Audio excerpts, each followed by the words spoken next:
கிறிஸ்தவம் வளர்ந்த நாட்களில் அதை தடுக்கவும் அழிக்கவும் போராடின போராளியின் கதையே இது. கடைசிவரை பாருங்க. கிறிஸ்தவம் வளர்ந்து கொண்டிருந்த காலத்தில் சவுல் என்னும் ஒரு இளைஞன் இருந்தான். அவன் மிகவும் கடுமையான யூத மதவெறி பிடித்தவனாயிருந்தான். அவனுக்கு இயேசுவை பின்பற்றும் மக்கள் மீது கடும் வெறுப்பு இருந்தது.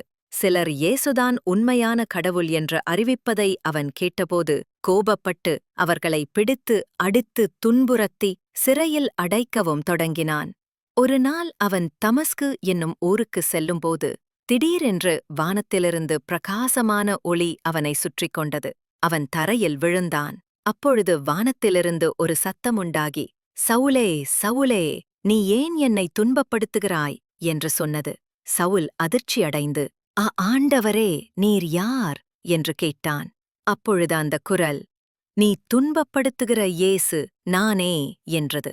அப்பொழுது சவுல் பார்வையற்றவனாய் அவன் எதையும் பார்க்க முடியாமல் நிழலாக நடந்தான். அவன் உடனிருந்தவர்கள் அவனை பிடித்துக்கொண்டு தமஸ்கு ஊருக்குச் சென்றார்கள். அங்கே அவன் 3 நாட்கள் பார்வையில்லாதவனாயிருந்தான். அங்கே அவன் உணவு அருந்தவும் இல்லை, தண்ணீர் குடிக்கவும் இல்லை. அந்த ஊரில் அனனியா என்னும் தேவ பயமுள்ள ஒருவனிருந்தான். இயேசு அவனிடம் சொன்னார், "அனனியாவே, இந்த சவுலிடம் சென்று அவனுடைய கண்களை மீண்டும் திறந்துவிடு" என்று. அனனியா பயந்தான். "ஆண்டவரே, அவன் உம்முடைய பரிசுத்தவான்களுக்கு எத்தனையோ பொல்லாங்குகளை செய்தவன் அல்லவா?" என்று சொன்னான். ஆண்டவர் அவனை நோக்கி, "என்னுடைய நாமத்தை எல்லா ஜனத்திற்கும் அறிவிப்பதற்காக நான் அவனை தேர்ந்தெடுத்துள்ளேன்" என்று சொன்னார். அனனியா அங்கு சென்று சவுலின் கண்கள் மீது கை வைத்தான். உடனே சவுலின் கண்களிலிருந்து மீன் செதில்கள் போன்றவைகள் விழுந்து அவன் பார்க்கத் தொடங்கினான். அவன் அதே நேரம் இயேசுவை ஆண்டவராக ஏற்றுக்கொண்டு மனம் திரும்பினான். பிறகு பாய்ம்பலில் இயேசுவின் நாமத்தை அறிவித்தான். சவுலை பவுல் என்று அழைக்கப்பட்டான். இயேசுவின் நாமத்தை உலகமெங்கும் அறிவித்தான்.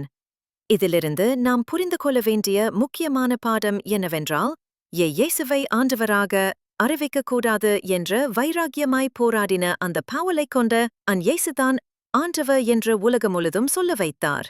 இன்று நீங்கள் இயேசுவை வெறுப்பவர்களாக இருந்தாலும் உங்களையும் ஏசி நேசிக்கிறான். தன்னை நேசிப்பவரை மட்டும் ஏசி நேசிப்பவரல்ல, தன்னை வெறுப்பவர்களையும் தன்னை எதிர்ப்பவர்களையும் கூட ஏசி நேசிக்கிறான். நானும் கூட ஒரு நாள் இயேசுவை எதிர்ப்பவனாயிருந்தேன். அவர் என்னை நேசித்தார். இன்று நீங்களும் இயேசுவை எதிர்ப்பவர்களாக இருக்கலாம். இயேசு உங்களையும் நேசிக்கிறார்.